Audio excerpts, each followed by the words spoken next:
that worship has a challenge. I beg of you, I beseech you, therefore, brethren, by the mercies of God, that ye present not a lamb, not a scapegoat, not a bullock or a dove, your body, yourself, a living sacrifice. Old Testament, dead sacrifice. New Testament, living sacrifice. Old Testament, lamb slain. New Testament, Jesus slain. Old Testament, dead sacrifice. New Testament, living sacrifice. Worship, then, is connected to our giving our bodies, our selves, our mind, our heart, our spirit, our soul, our temple, our entirety as a living sacrifice, which means it's not in the shout. Shout's all right. But I've said across the years, and you heard me say it before, I'll say it again because it's well worth repeating. It's not how high you shout. It's how you live when you land. When are you going to worship? Not when are you going to show up in the building and get a piece of paper and follow and go through what's on a piece of paper. Because a piece of paper is pretty. It's not a living sacrifice. When are you going to get the living sacrifice right? Which means what? That worship is directly connected to how you're living. You can come into church, you can gather in the sanctuary, you can impress folk around here, you can memorize scriptures around here, you can memorize talk and sayings around here, you can come and have all the religious catchphrases. When folks say good morning, you can just quote all that stuff right off, and you can be busy when you get here and join this, that, and the other, and folk down here will think that you have good religion, but a living sacrifice isn't measured by what goes on the few minutes that you're in here. Worship begins before you get in here.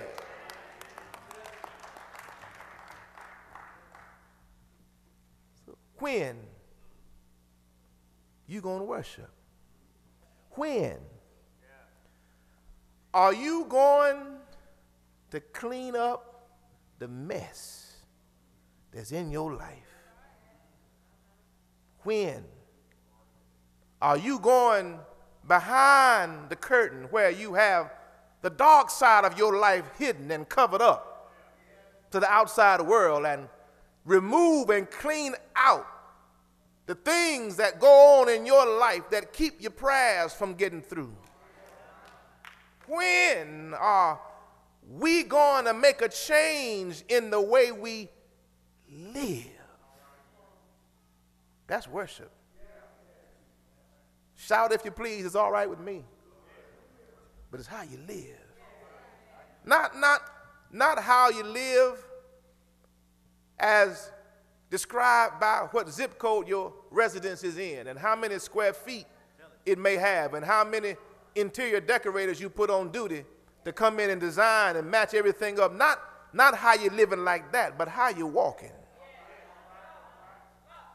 how you're talking, how you treat the enemy, and how you treat the stranger, how you're living is determined by your walk.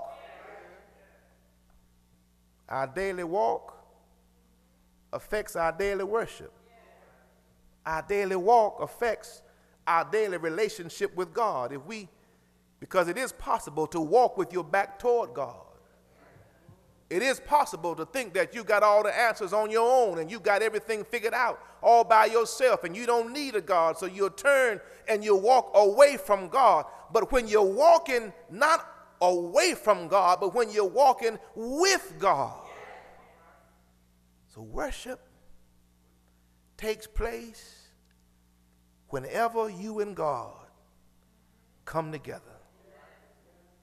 If it's in here, that's all right. But you can't wait till you get up in here to worship. The world too mean. The burden's too heavy. The load is too great. The war is too intense. The battle over your soul is too valuable. You can't wait till Sunday morning before you start to worship.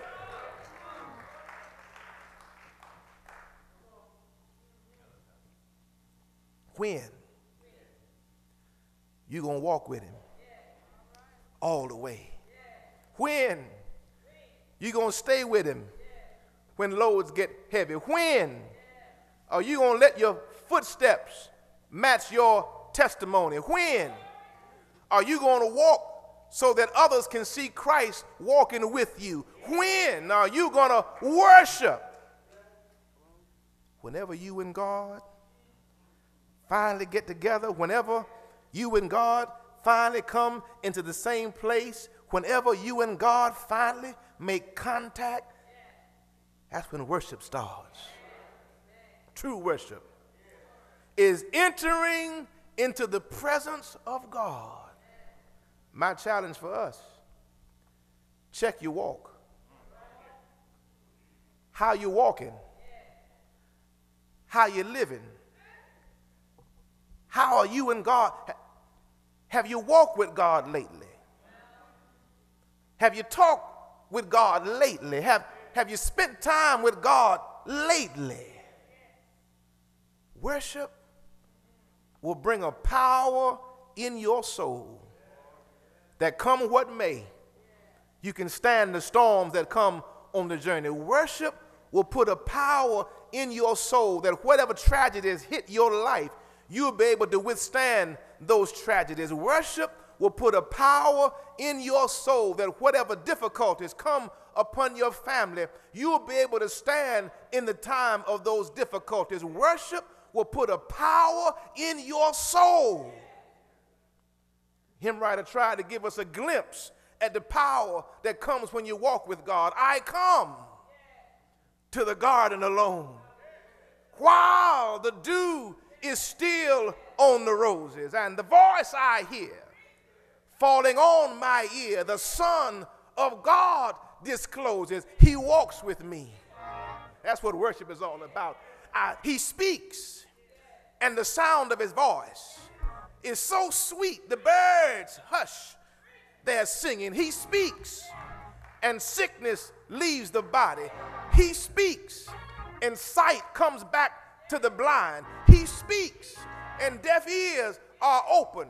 He speaks, and stammering tongues are unlocked. He speaks, and joy fills my soul. He speaks, and my burdens get lighter. He speaks, and my problems get worked out. He speaks, and my body gets healed. He speaks, and my family can come back together. He speaks, and the wandering son can come back home. He speaks, and the wayward daughter can come back home again. He speaks, and the sound of his voice is so sweet.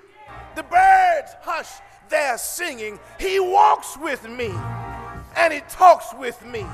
He tells me I am his own, and the joy we share as we tarry there, none other has ever known.